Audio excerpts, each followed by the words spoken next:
All right, welcome everybody. We're going to go ahead and get started.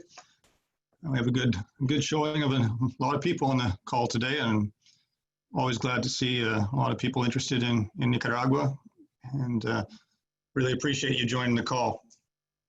A little bit of technical issue, and I'll get going. All right, here we go. My name is Patrick Hiebert. I am the Chief Operating Officer for ECI Development, and I'm a Canadian citizen and resident of Nicaragua. My joint presenter is Diego Glover, who will be speaking with me on some of the slides here today.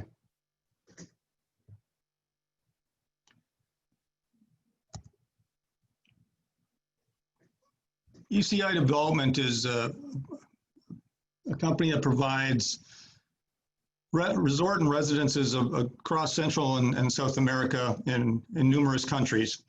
And we have quite a broad width of the type of offerings that we have. Working on a project in Belize, well, several projects in Belize and Marriott residences. We have just recently announced a branding of our Grand Bayman Gardens as a Best Western.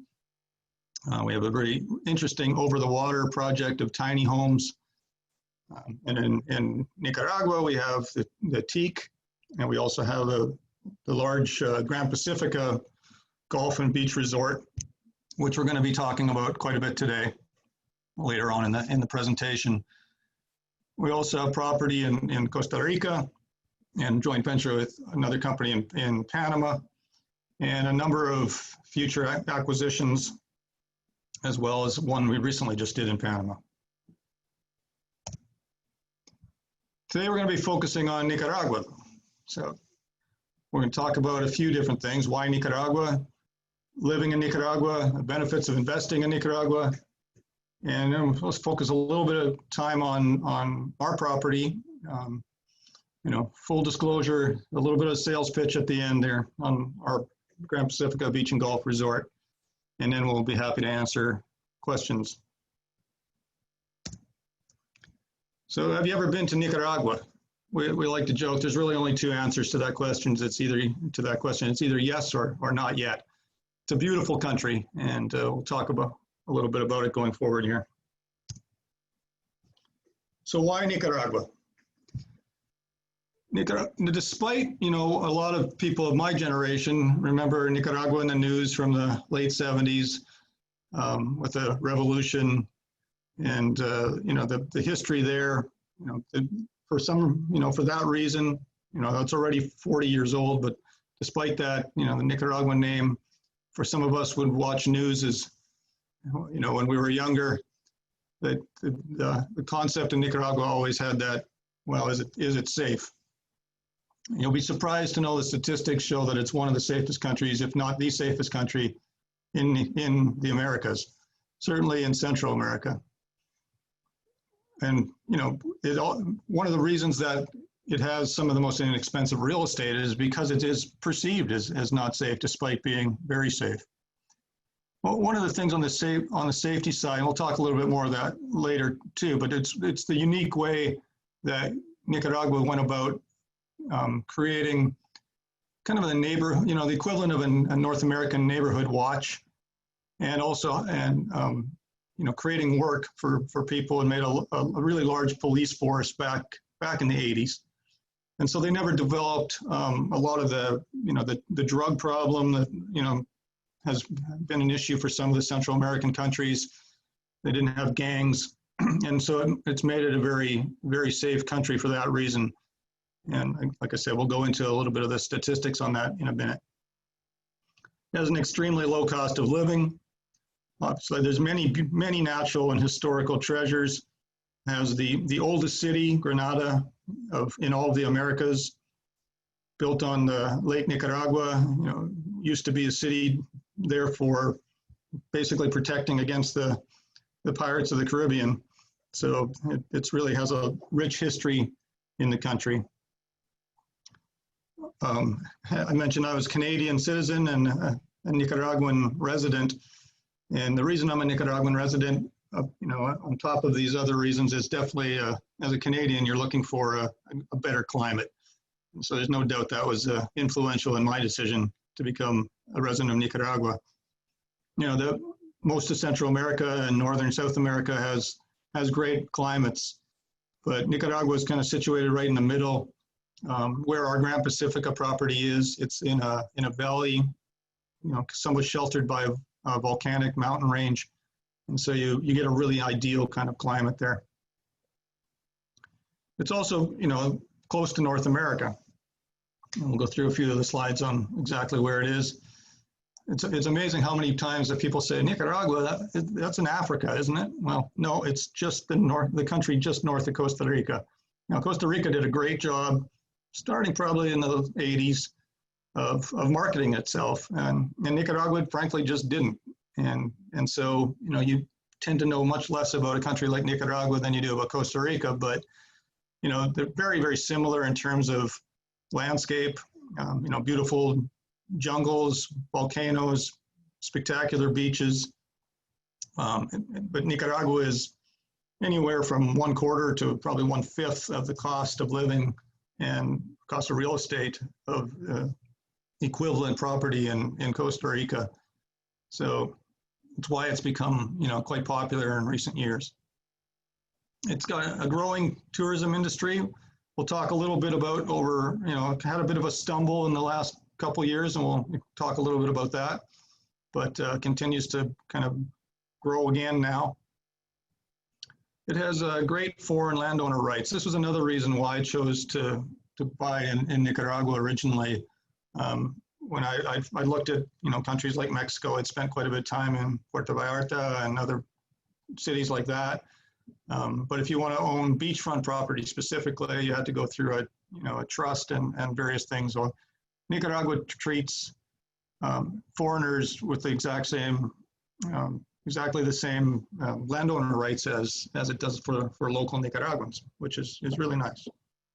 It has 3 different pretty very substantial and easy to obtain resident programs.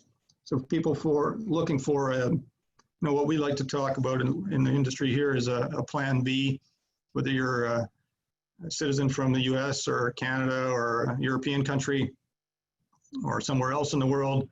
It's nice to have a residency in a country that's welcoming to you, and super friendly people.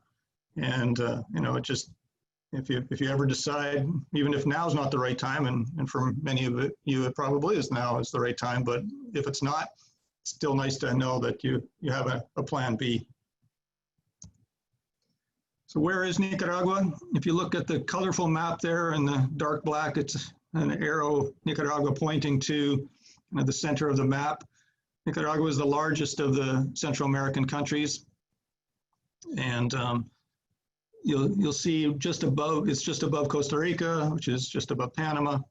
So it's very, very close. Flights from Houston, Miami, and so on, various places, Atlanta, and other flights coming on all the time. But it's a very close 2.5 hour flight from the US.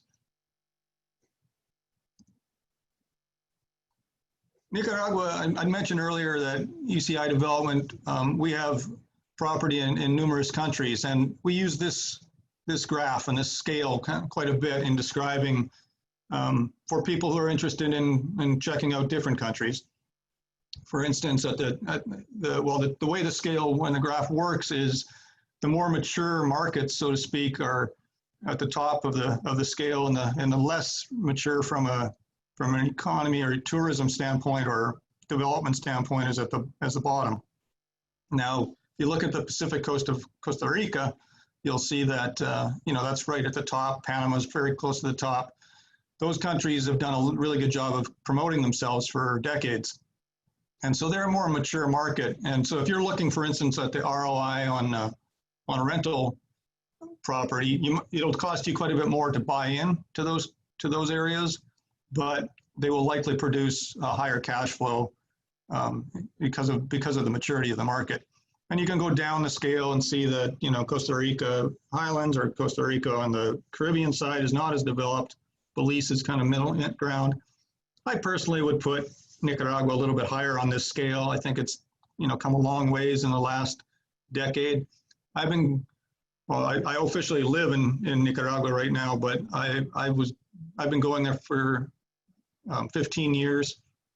So around 2005, 2004, somewhere in that area was the first time I came down to Nicaragua.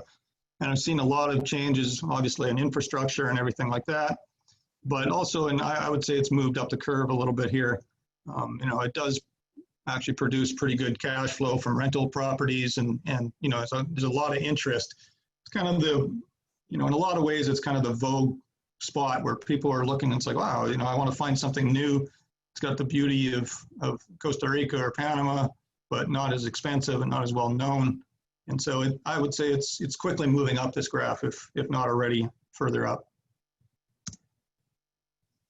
We talk about it being the safest country in Central America. Now there's all sorts of statistics, and every country kind of wants to claim this, or at least, Costa Rica, Panama, and Nicaragua all try to claim this. But, it is one of the safer countries in the region for sure. There's a number of different reports that have done studies on that. If you look at the graphs here, you'll see that these are the statistics on, like for instance, nobody likes to look at the homicide statistics, but you see the Nicaraguan green is slightly less than Panama and Costa Rica, quite a bit less than Honduras and El Salvador. But surprisingly, also less than, by a long shot, than Cleveland, Ohio, and St. Louis, Missouri, which we just put on here kind of for relativity's sake. But what that does is it makes an interesting opportunity because, Nicaraguan real estate prices are low for a number of reasons, but a lot of it is because of a false belief of a lack of safety. And so that also produces an opportunity for people. On the right side, the graph is considered crime and theft as a major problem for doing business in America. These are a World Economic Forum's perceived numbers. So if you look halfway down the graph there, you'll see United States is at 3.5.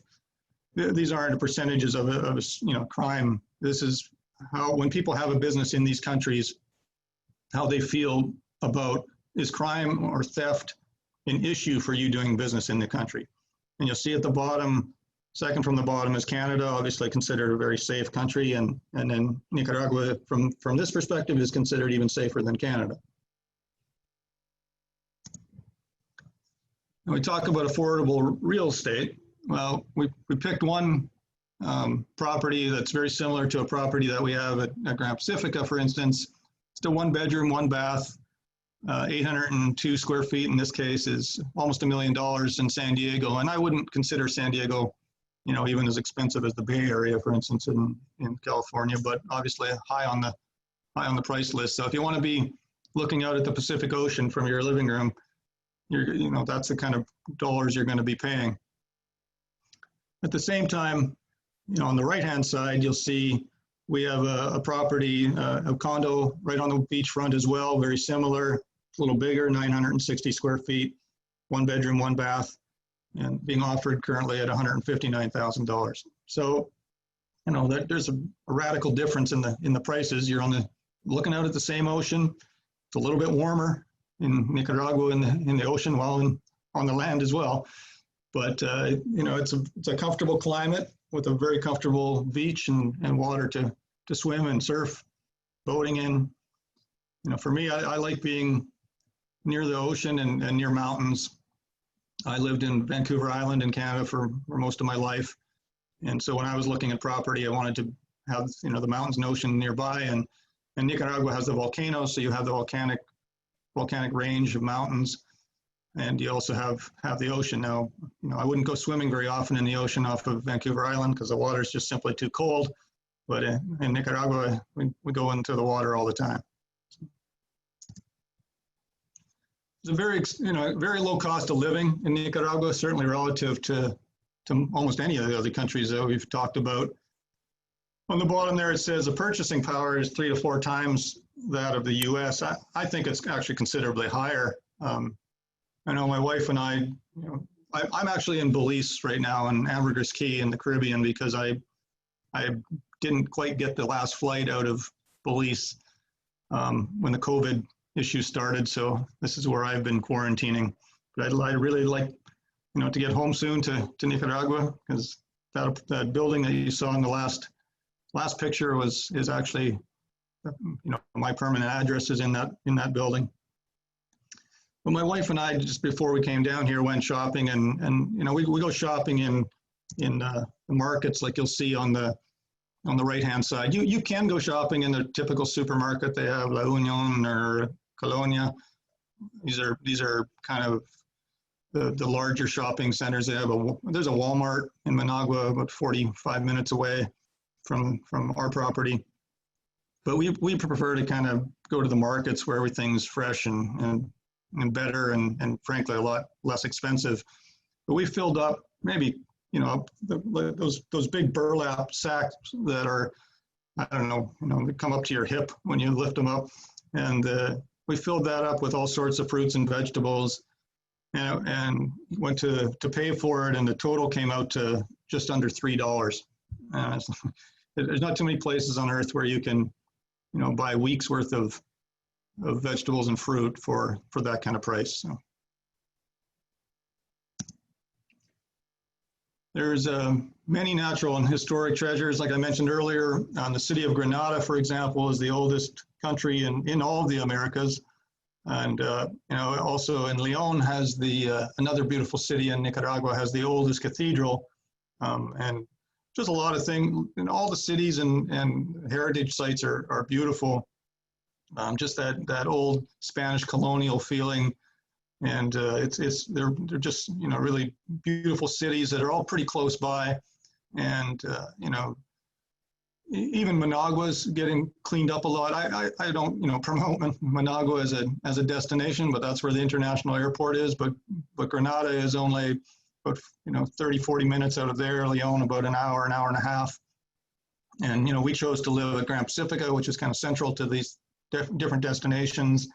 The Masaya volcano is very close by there too.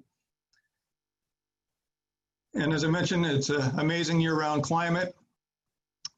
There's a dry season in what we call the green.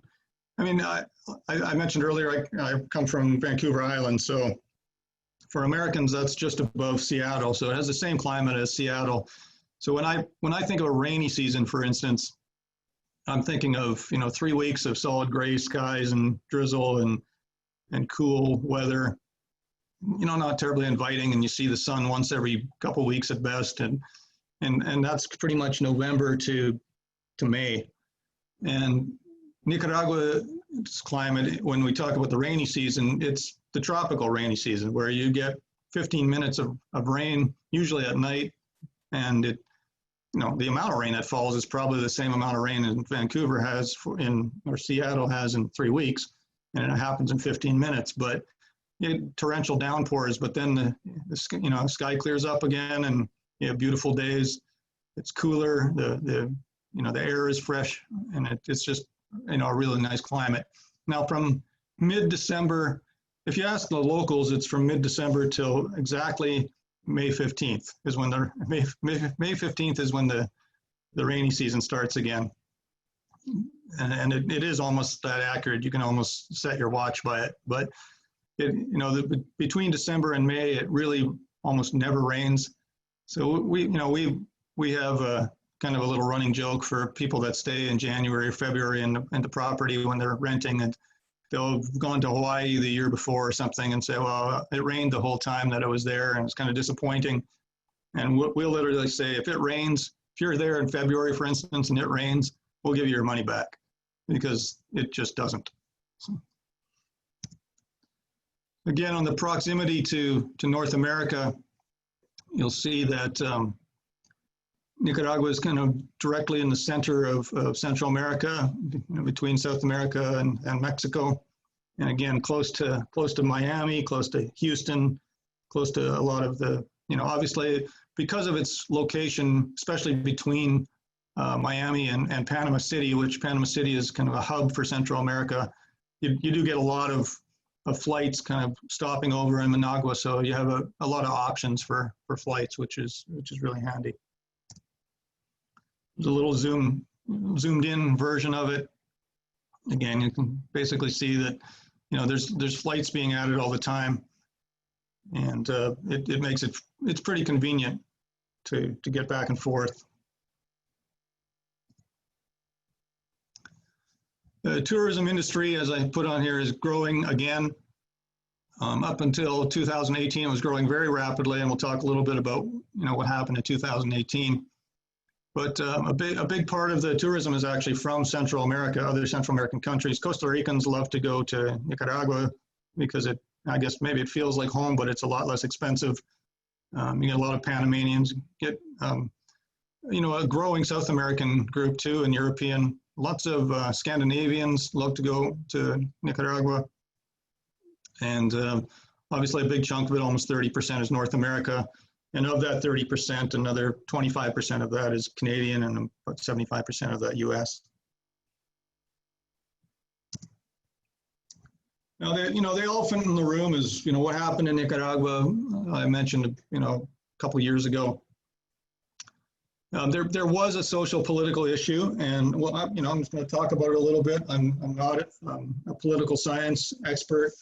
I'm certainly not a politically oriented person, and I am a resident of Nicaragua, but I consider myself still a guest of the country. I'm a Canadian citizen, but chose to move out of Canada and live permanently in Nicaragua. But just a little bit of background on the issues that happened in 2018, which did affect the tourism. Much like many countries, Nicaragua, is dealing with an aging population, baby boomers growing up. That's putting a lot of stress on the pension plan, social services. And Nicaragua does get some funding from the IMF, the International Monetary Fund. And the IMF required Nicaragua to take a look at their pension plan and revamp it a couple years ago. Well, the government, decided to announce changes to its social services. Probably could have thought it through a little bit more the way they announced it, but it is what it is, and it ended up causing quite a few protests. Now, obviously, if you're living in the U.S. right now, you know how protests can sometimes go, and there was clashes between protesters and police, and there was confrontations, and things did go downhill, and ultimately, it was not a very good scene, and there were some people that died from the confrontations, and it was a very serious thing. Now, ultimately, the government repealed a number of the changes, and things settled down within weeks or a couple months. And the problem is that during that time, it really impacted tourism. There was international news about it. So tourism was heavily impacted, and then because of tourism being heavily impacted, over the past decade, tourism had surpassed agriculture and other areas as, for the GDP and on the economic side of things. So it had a serious impact for sure on the economy. Now today, if you're going, I was there during this whole time. My wife and I were there, and we, drive into the city and just avoid the protests and those sorts of things. But it's not to be underplaying it. It was a serious issue for sure. But today, if you're driving around, anywhere in the country, you wouldn't know that any of this occurred. But tourism is slow to recover to these kind of situations, and likewise the economy. The one outlier to that is surfers in general don't mind emptier beaches. So from that standpoint, we haven't really seen a lower number of surfers coming to the country. In fact, maybe a few more. But the typical family tourists, definitely took a hit in the spring of 2018. But despite that, it's worth mentioning that between surfers and Central American tourists, and the Central American tourists really started coming a lot, and the other Nicaraguans, started having more beach vacations and that sort of thing. And And we actually had, in 2019, this last year, we had, the best rentals ROI that we've had at our properties in Grand Pacifica. So, we were, pleasantly surprised by that, and I think it bodes well for the tourism starting to come back strongly. Obviously the second point there is a worldwide issue. Pandemic is creating a huge issue for everywhere in the world, but it was particularly a bit of a 1-2 punch for Nicaraguans and their economy. So it's, this has been very tough for the local people. Grand Pacifica, our property there, is one of the two largest employers in the area, us and Florida Canyon, and that's the rum company. They have tons of sugarcane fields around our area. So if you like rum and you've never tried Florida Canyon, I highly recommend it. It's delicious. But they're a big employer in the country, and we are certainly in this region. So we've seen it firsthand at these issues, and certainly recently with COVID, the impact on employment for the locals is tough. But I guess with every downside there's an upside. So not to certainly look at it like something to take advantage of, but it does present buying opportunities for people.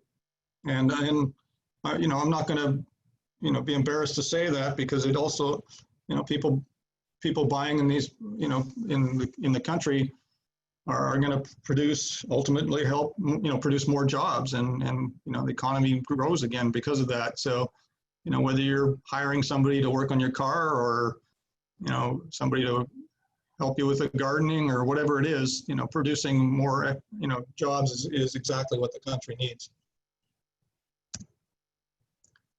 So living in Nicaragua, I'm just going to see if we have it looks like my friend Diego didn't make it onto the panel, so I guess unfortunately you're gonna have to keep listening to me. Diego's far more entertaining than I am, but I'm gonna keep going till Diego shows up on the panelist list here.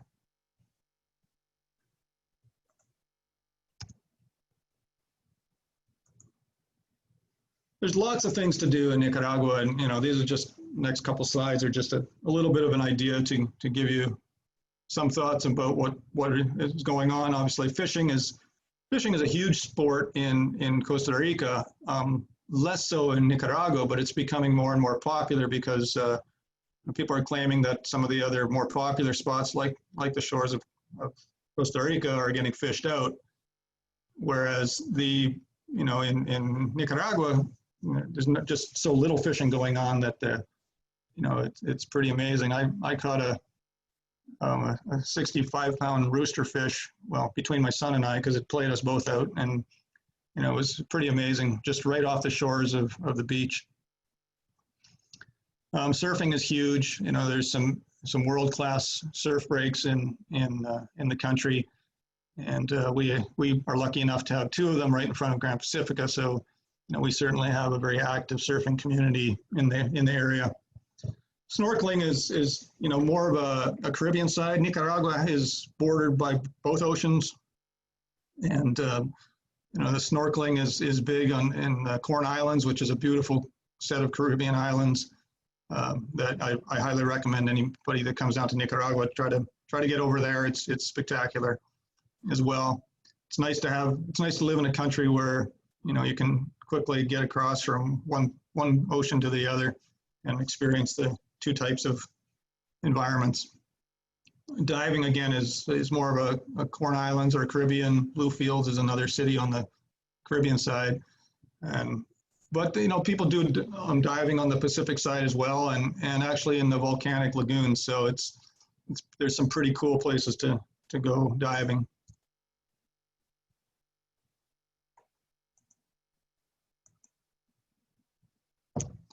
Obviously there's lots of places to go: hiking, nature walks, dirt biking, bicycling. There's whitewater rafting very close to where I live. Although I don't tend to do that too often, but some people love it. So, And I mentioned earlier that Nicaragua was, up until the issues in 2018, Nicaragua was really on a steep curve of tourism and popularity and growing very quickly. In some of the countries, I remember it was, some of the countries in Central America had about roughly, I think, around 400,000 tourists a year. And I won't name the other countries because I don't want to put any of the Central American countries down at all. They're all beautiful. But, that was around 2005 when I first started going to Nicaragua. And then, as I mentioned, I think 2017 had over 2 million visitors to the country, tourists. So while this other country, had only, stayed around 400,000. So Nicaragua's secret is definitely getting out. People are discovering that it's a very, economical place to buy property, retire, have a second home, a vacation home, or a plan B, like I mentioned earlier. And it's beautiful, and the cost of living is very low. I already mentioned Granada. That's, one of the main cathedrals in Granada. You see the lake in the background. That's the largest lake in Central America. I think Lake Titicaca is the next biggest one. That's in South America. So it's a beautiful city. One of my favorite things to do in the country is actually just going to Granada for, an evening.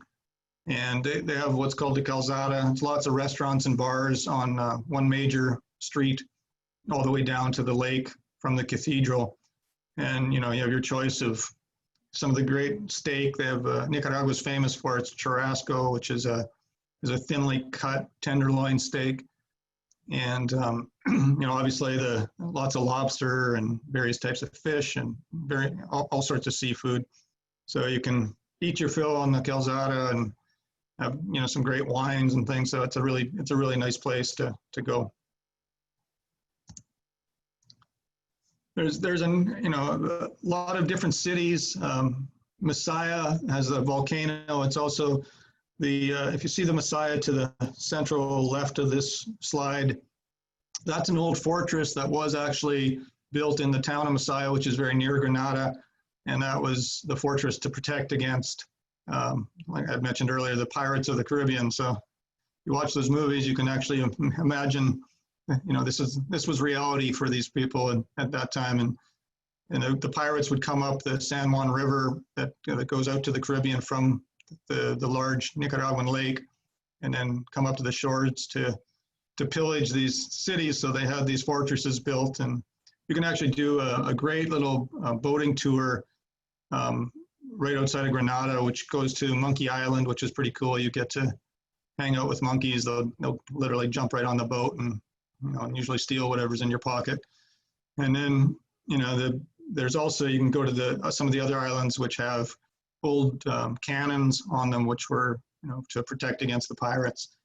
But it's got a really rich history, and this Masaya fortress that you see there in the picture is now converted into a market, probably one of the more popular artisan markets in the country, and a really cool place to hang out for a day too.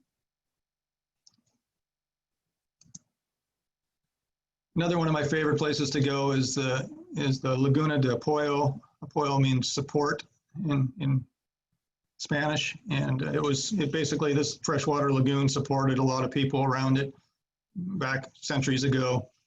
And now there's a great little restaurant on the shores called Abuelas. It means grandmas, and you can run off of the deck that you're eating on and jump right into the lagoon and go swimming. And it's a very interesting place and pretty cool especially if you have a family. I used to take my kids there. My kids are all now in their mid-20s and older now, but they've been coming down to Nicaragua since they were young. They used to love to go here too, because while I was eating, they get to run and jump into the lake, into the lagoon. And from going back to the safety standpoint, I used to, when my daughters got their driver's licenses, they would drive into the various cities all on their own without any issues. And I remember, one of the first times I had a flat tire driving, came around a corner into a village and had a flat tire on my truck.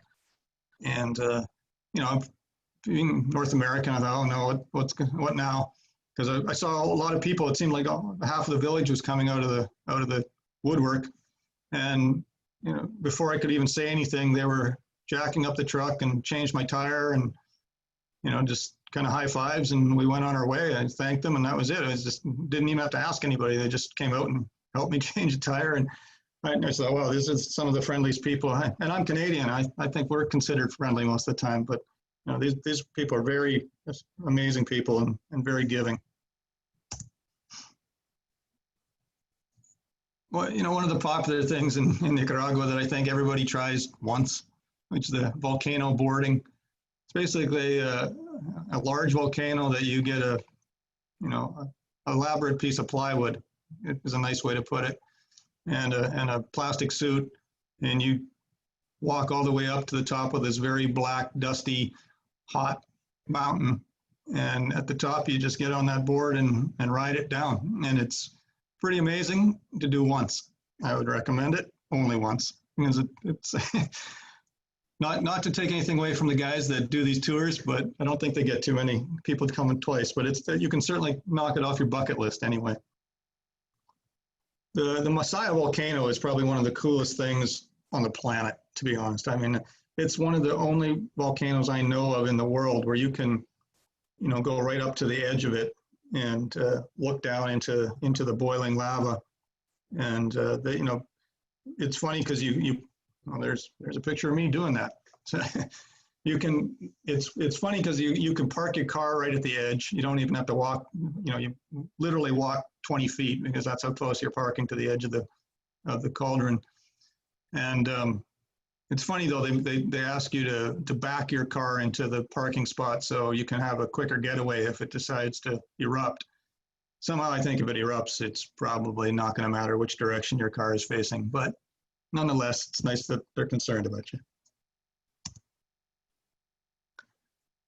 The benefits of investing in Nicaragua.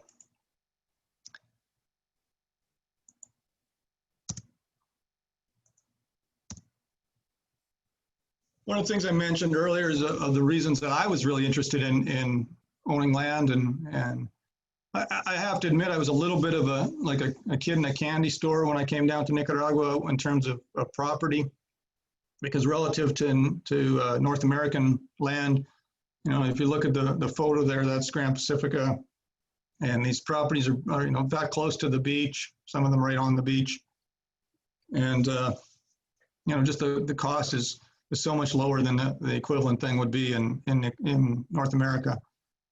But as I mentioned, the property taxes are also very low, because it's 1% of the purchase price of the property, and the purchase price is usually pretty low. So 1% is not much.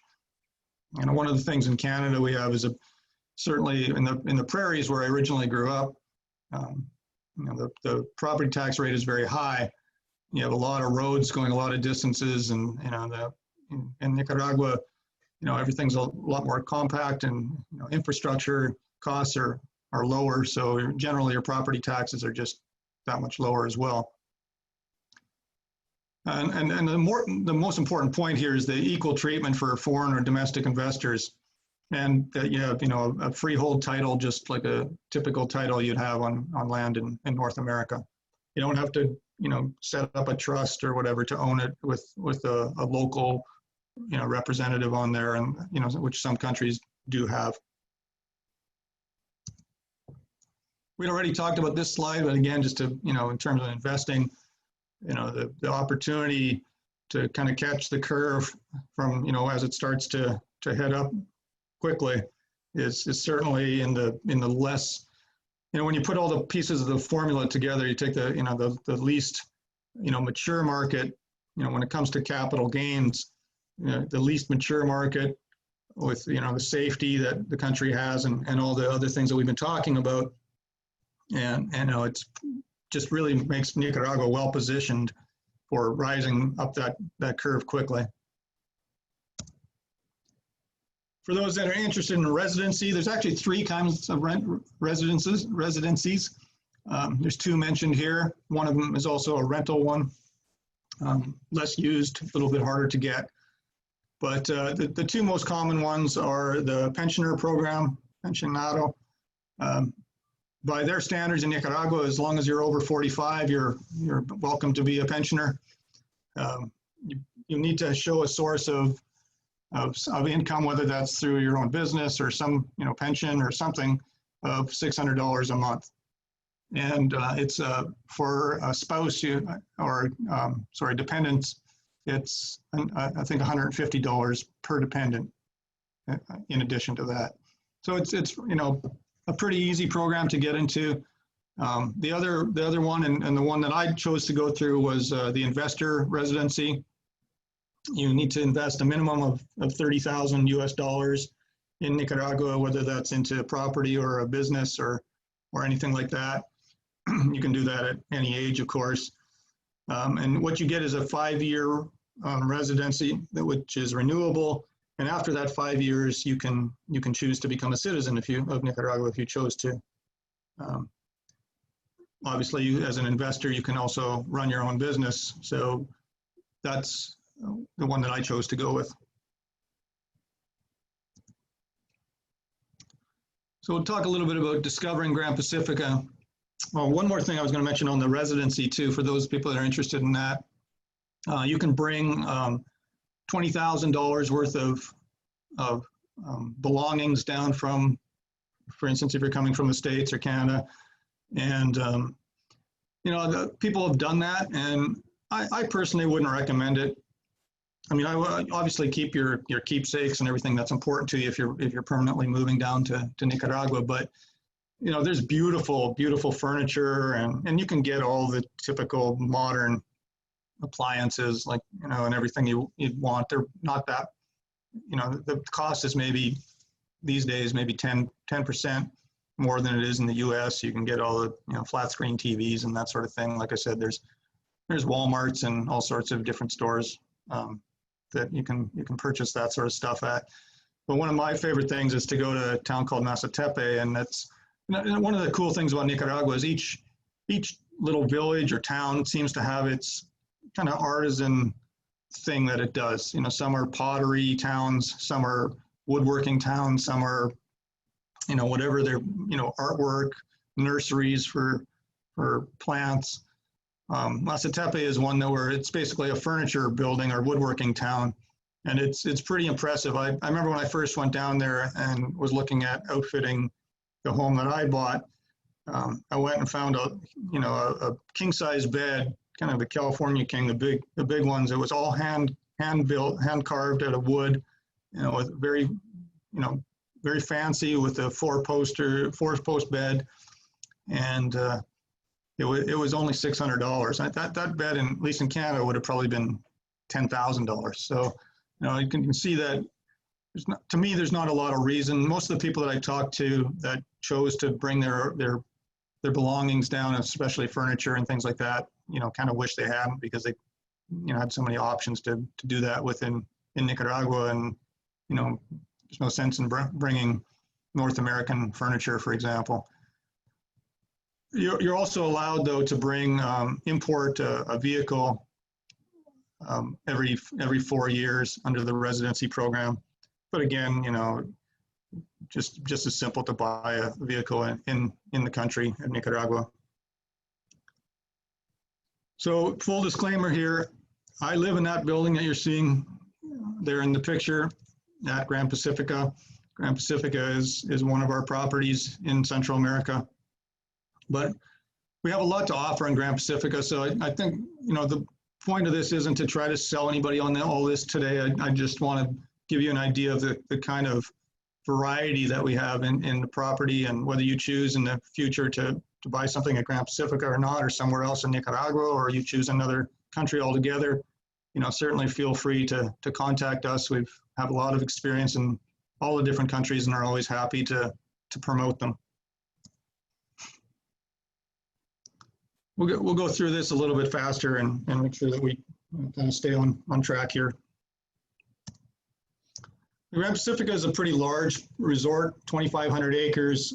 There's almost 4 miles of beachfront, and it's different kinds of beachfront. There's a reef area it's In fact, the reef is called meat grinders by the surfers, and as you can imagine why. It's not very fun to land on, but it's a very challenging expert wave, very popular for expert surfers. We also have a property or a beach called Asachio, which is more of a a beginner to intermediate wave for surfers, and it's sand bottom and much easier. That's where I tend to go with a boogie board for a Saturday afternoon. We're the closest beach resort to the airport, the international airport in Managua, and we just recently, this couple months ago, actually finished the paving all the way to the resort. So, we're seeing a lot of excitement about that. People are, obviously in the rainy season, if you don't have a paved road, it can be challenging, but now it's paved right to our gate, and it's about, it takes me about 40 minutes. I'm a reasonably quick driver, but probably 40, 45 minutes from the Managua to Gran Pacifica, which is nice because, my wife and I like to go for dinner in the city once in a while, or, whatever, to a movie or whatever event. And then, we're only 3/4 of an hour from home. So we drive home that evening and get back to our little secluded life on the beach. So we have a nice golf course, currently in 9 holes that are completed. Really pretty one. People that are into golfing and like Pebble Beach course, our number 4 hole is a lot like a Pebble Beach's signature hole. So it's really pretty. With the red star there, you can see is the location of Gran Pacifica, pretty much central in the country. If you see Managua in the dark bold lettering, and Masaya below that, and Granada below that, and then up left a little bit from there is Leon. So you have all the major cities kind of very close. Gran Pacifica is quite central to it. So our current site plan, it's always growing. We're adding communities. We try to have something for everyone.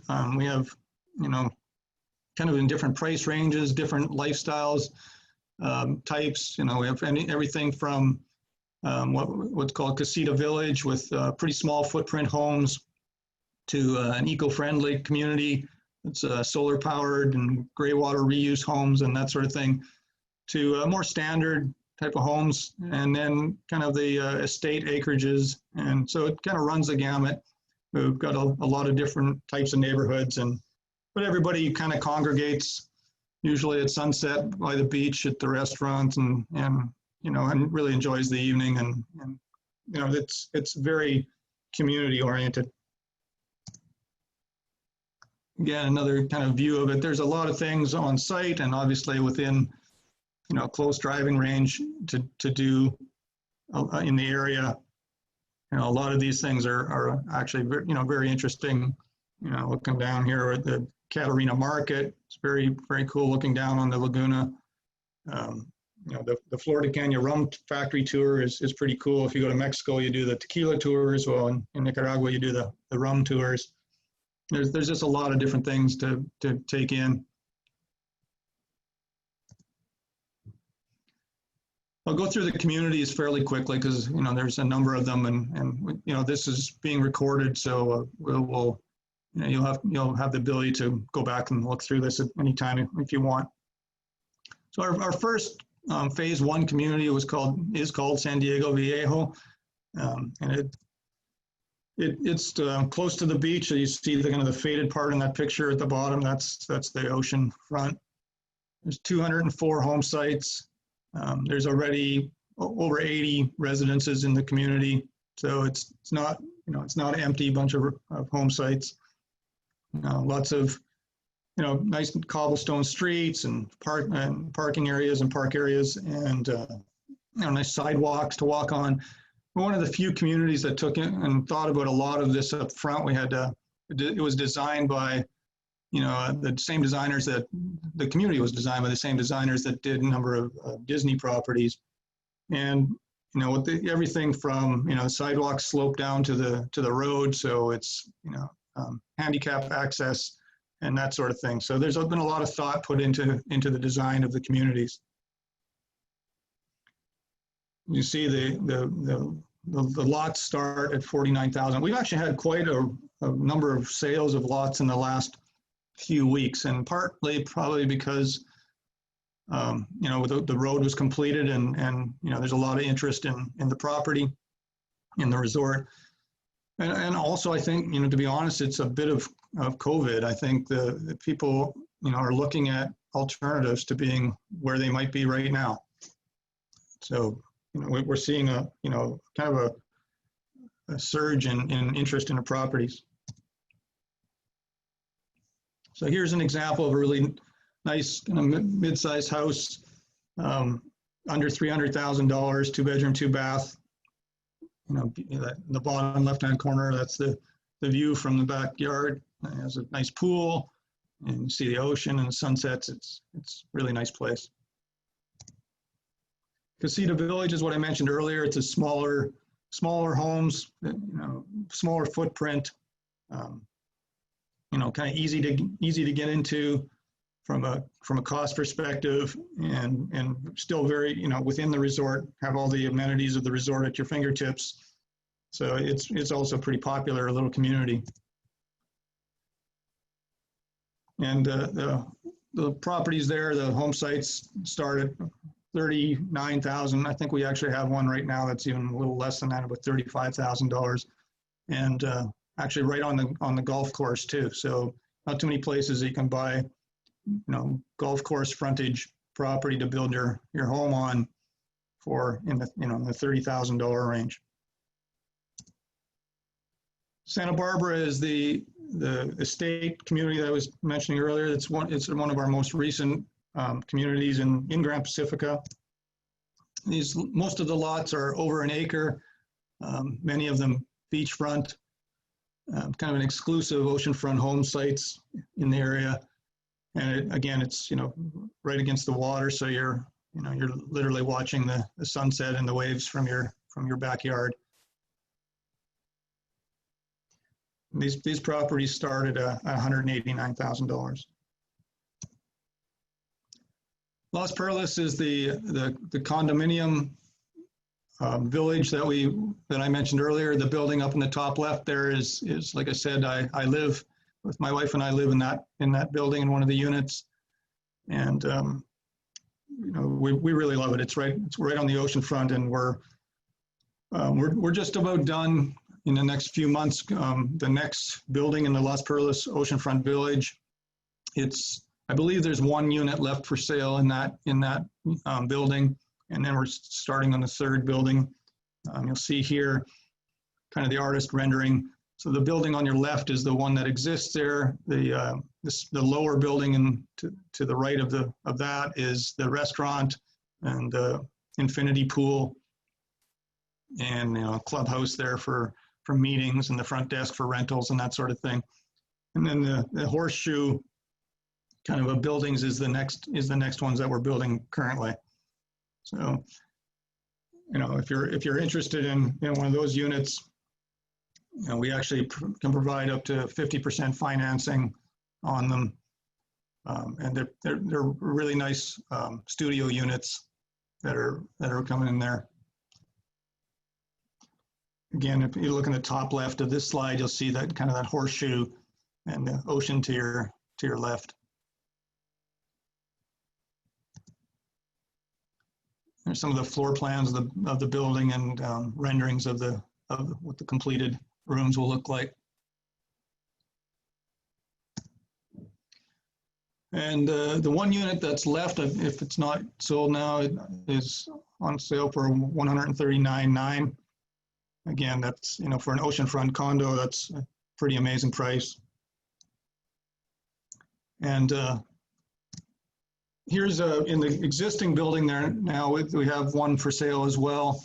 Again, for actually under $130,000, it's $129,000. For this one, it's again, you're looking at the actual, out the actual window onto the deck there, and the ocean is right outside your doors.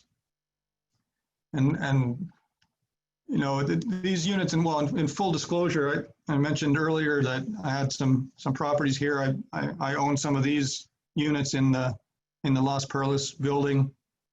And they, like I said, it's been a rough year in 2018, but surprisingly in 2019, the ROI that I received from renting my units was the best that I'd ever done, and it equated to roughly 14% ROI on the unit, on what I paid for the units. And I again, in full disclosure, I sold one of the units recently, and basically there's no promises of how well the prices will do in the future, but I did quite well. It almost double the cost of what I purchased it for. So I think the potential for these units is pretty high. One of our subdevelopments and neighborhoods here is the newest of them, called Playa Pacifica. This is probably, the upscale villas that are being developed here by a subdeveloper are pretty amazing. Again, these are 2-bedroom units, can be fully furnished at $345,000. And these are, high-end, really, everything we build is high-end, but these have been really outfitted very well. As in addition to that, I know they use the Italian cabinetry and countertops and that sort of thing. And so, we're really happy to have this community starting up. And these are, actual pictures from the unit that was recently completed and is on sale now at $345,000 plus closing costs. And again, they're oceanfront. They're looking right out into the water.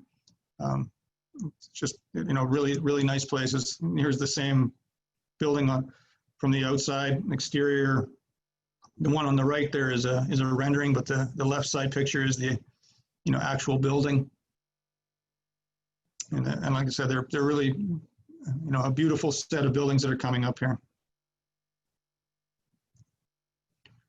There's a floor plan, and again, I won't dwell on the slides too long because you can go back and look at them in the recording.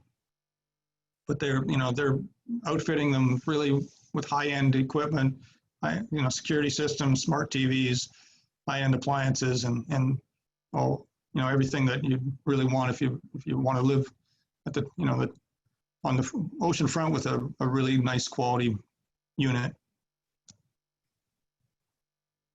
Again, I'll let you read through this in the recording, but again, Playa Pacifica is all about the high-end quality, and it's just steps away from the beach.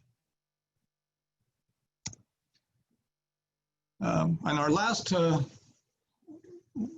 community that I want to talk about very quickly is called EVA, the Eco Village Osachio. These are smart, eco-friendly, tiny homes at Grand Pacifica, and this is actually the first time we've talked about it publicly, so you're hearing it first. But this is planning on coming soon. I'd mentioned Osachio Beach. This is the friendly surf wave with the sand bottom, beautiful, beautiful beach. This community is going to be built with tiny off-grid homes at under $99,000 all in. And, it's another kind of option for people that, want a plan B, but don't want to spend too much money. You get a really nice home that's also, earth friendly. There's a lot of interesting features with, like, as I said, off grid, it's solar powered. It's going to be loaded with smart technology, gray water recycling that waters your garden.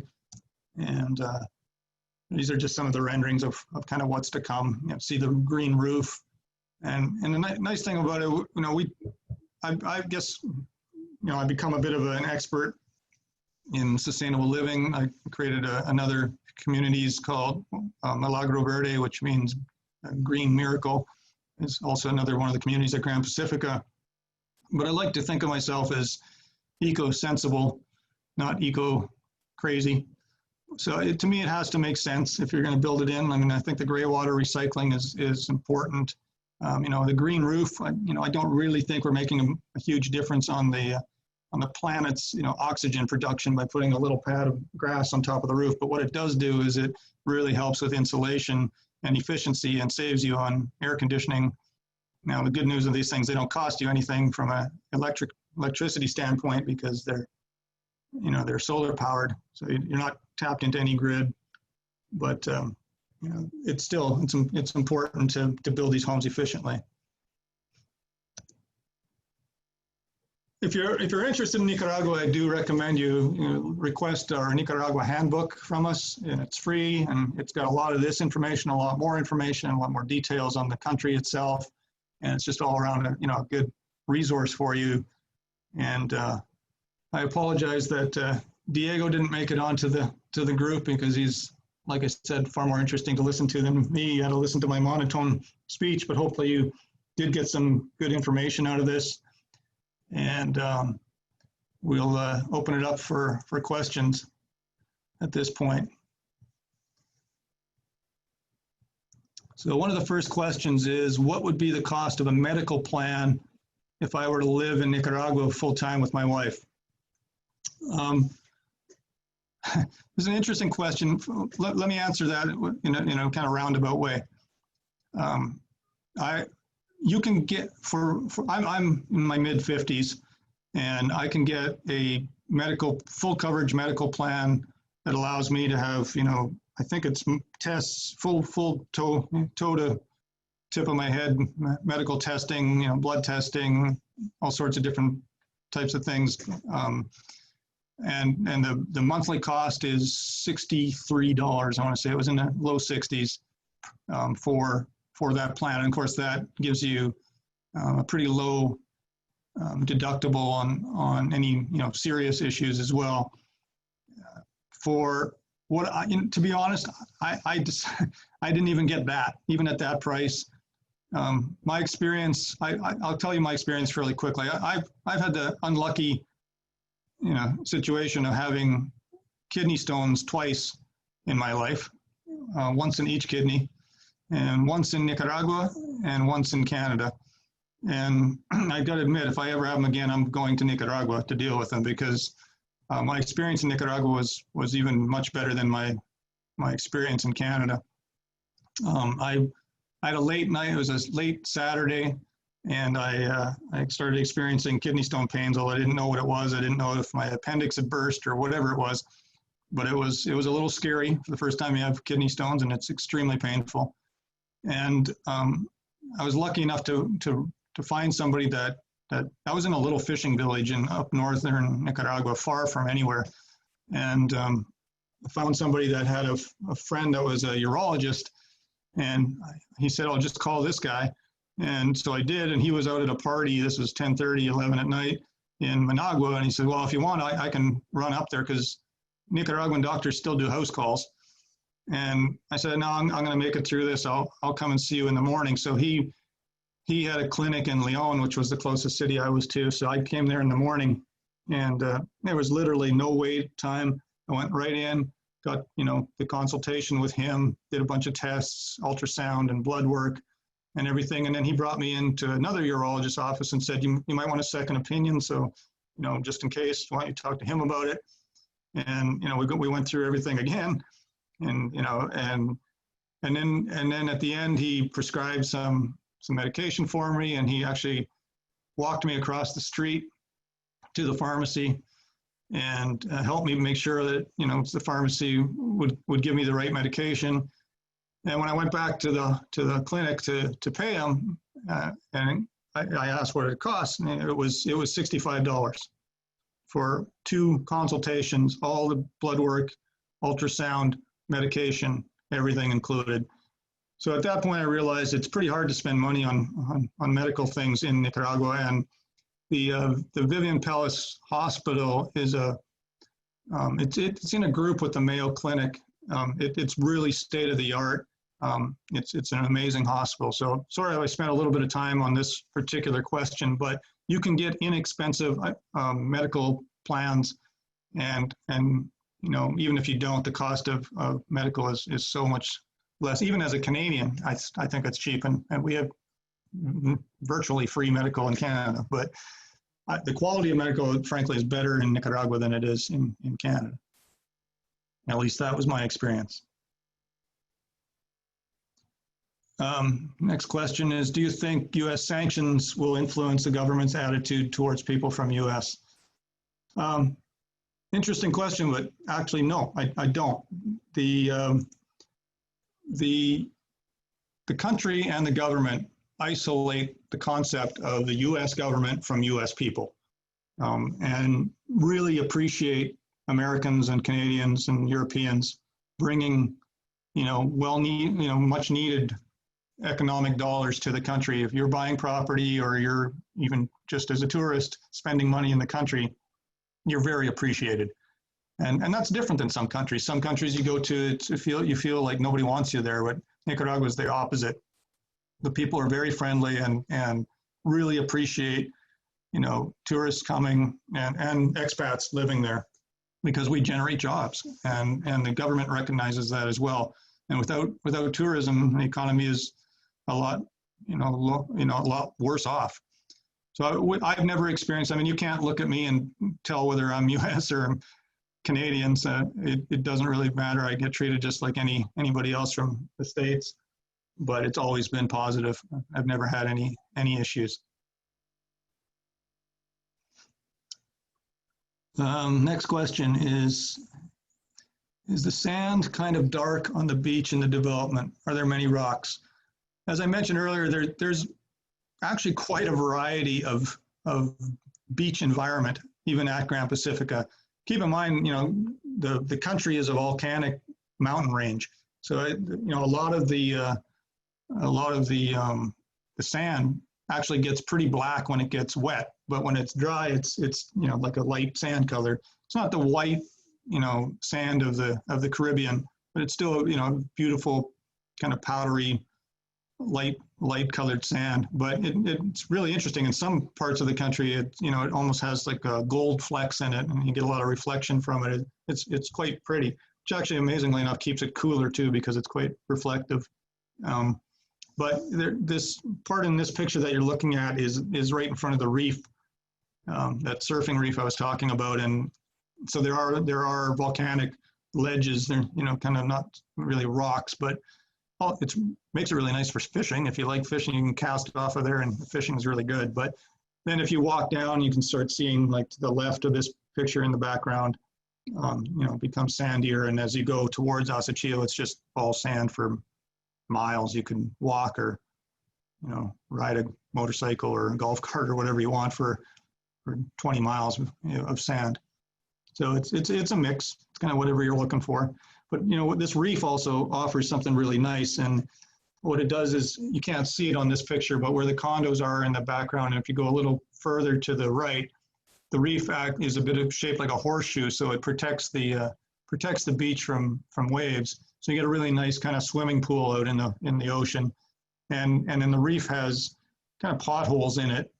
Worn out. I don't know. I guess sandstone was mixed with the volcanic lava rock, so the fish get trapped in those potholes, and it's really cool. At low tide, you can go out there and you see these bright blue and yellow, various kinds of tropical fish, literally in little natural aquariums all over the beach. So it's an interesting. It's a really interesting beach. The next question is, can you get Nicaraguan citizenship? Is it easy to get? Can you buy citizenship like you can in some other, like in the Caribbean countries? The residency I mentioned earlier is your pathway to Nicaraguan citizenship. Once you've had residency for 5 years, you're allowed to apply for the citizenship.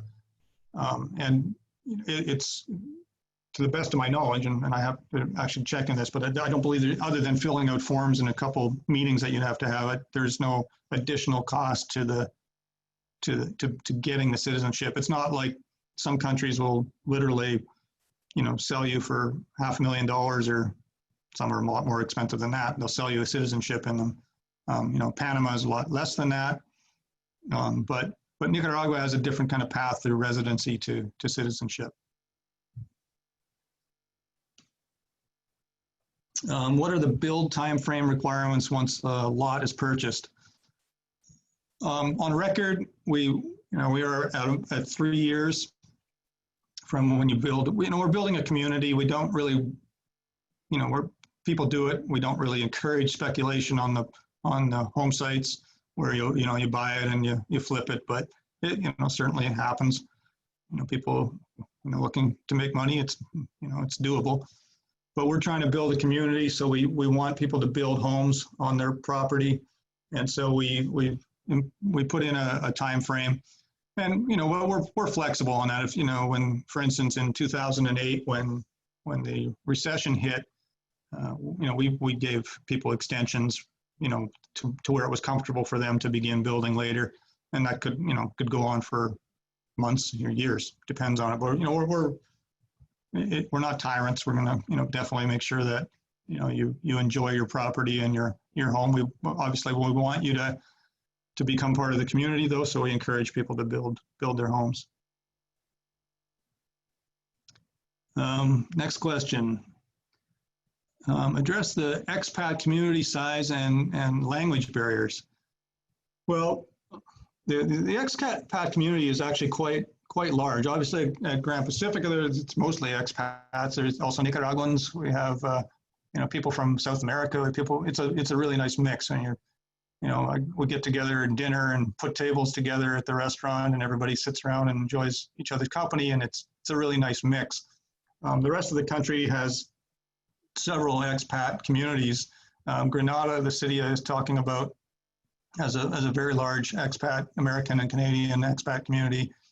San Juan del Sur as well, which is a kind of a beach and surf community to the south side of the country. And language barriers is an interesting one for me personally. My wife is from Ecuador. She speaks Spanish and English fluently, fortunately. But even before I met her, my Spanish is terrible, and she reminds me of that daily. But I get by just fine in Nicaragua. I mean, I pick up a number of words here and there, and the longer you spend in the country, the more it rubs off on you. But for whatever reason, of skills that I might possess, picking up a new language does not seem to be one of them.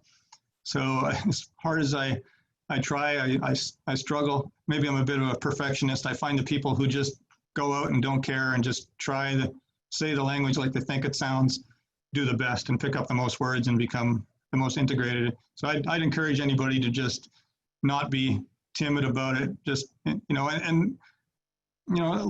I remember I had it's a strange story, but I had an experience in France where, I couldn't speak French, and it was a detriment to getting around. And, nobody wanted to, even if they could speak English, they didn't want to try, which was my experience. But in Nicaragua, the local people are again, friendly and, always, trying, you can get by with a lot of hand signals, even if you don't speak the language, and they're going to always work with you. And, and they also want to learn English to improve their lives. And so it's really not been a barrier. I guess it's only a barrier if you make it one. But I go out, go out in villages by myself, and whatever, I got to pick up some a door or something. And I have no problems getting my point across or understanding people. It's a lot of, like I said, a lot of hand signals are kind of universal language.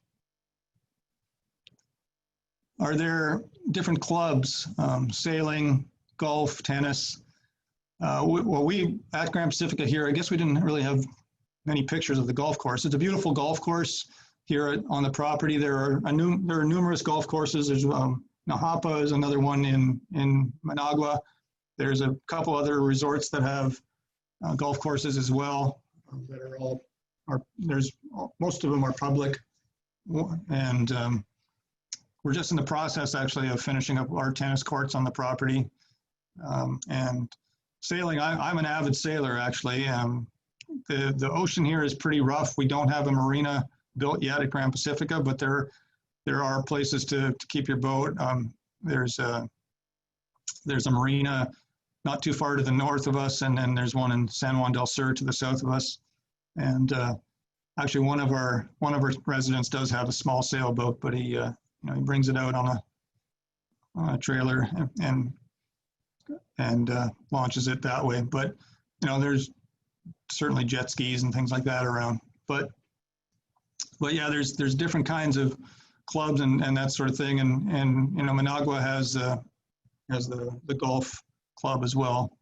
So there's different types of things certainly to join and be part of.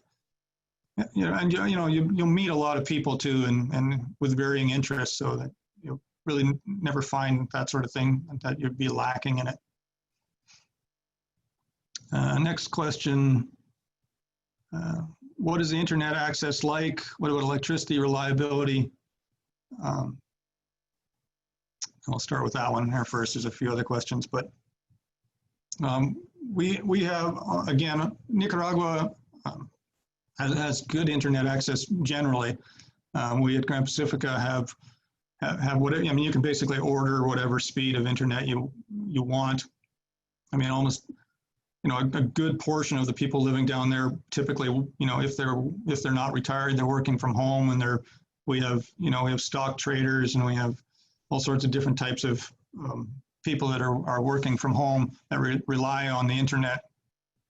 And it's, you know, it's not perfect. There's some times when it goes down, but in general, it's very reliable. We actually use streaming television, so you can have all the, you know, almost any television station you want in the world, and that's all coming through the internet as well. And electricity reliability, it's always improving. You know, I'd say 10 years ago it was pretty annoying. Recently, it's good. Some people do, you know, have generators. Obviously, the eco villages, you know, have solar power. They don't really care how reliable it is, but they just recently put in a new electrical station just up the highway from the entrance into Grand Pacifica, and that's really increased the reliability a lot. The country has put, I would say, more than probably any other Central American country in recent years, has put a lot of money into infrastructure, roads, electricity, water systems, and that sort of thing. So it's really become pretty good. In fact, we get a lot of good comments from renters saying, "Oh, I was surprised I was able to stream video and everything like that with the internet, and electricity had no issues." How far is the nearest medical facility, doctor? Well, we have doctors actually living on the property. What about ambulance service? Most people living on the property use the Vivian Pellis Hospital that I was talking about, the kind of world-class hospital in Managua. So that's about, I mean, it's about an hour away. They have ambulance service, but you know, typically, you know, if somebody needs, you know, something, then somebody in the community typically brings them there. Been fortunate enough not to require that often, but there is actually a, you know, in an extreme emergency, there's a helicopter service too, and we have a spot for helicopter to land right on the property. What is the timeline for the AVA tiny homes to be completed? Well, it's been delayed a little bit because of the whole COVID thing, so we're hoping to launch the construction at basically in, you know, probably just after Christmas, kind of the Q1, and by Q3 of 2021, we expect a significant number of homes to be completed. I had that question a few times, actually. So.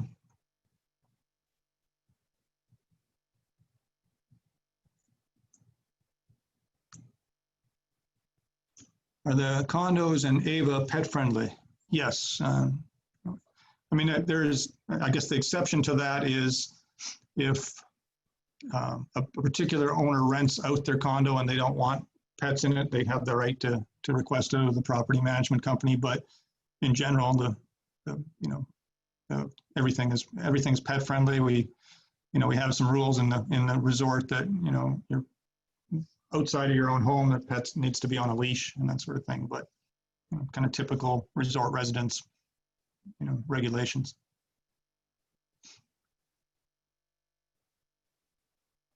If you buy a lot in Santa Barbara, for example, who designs and builds the home?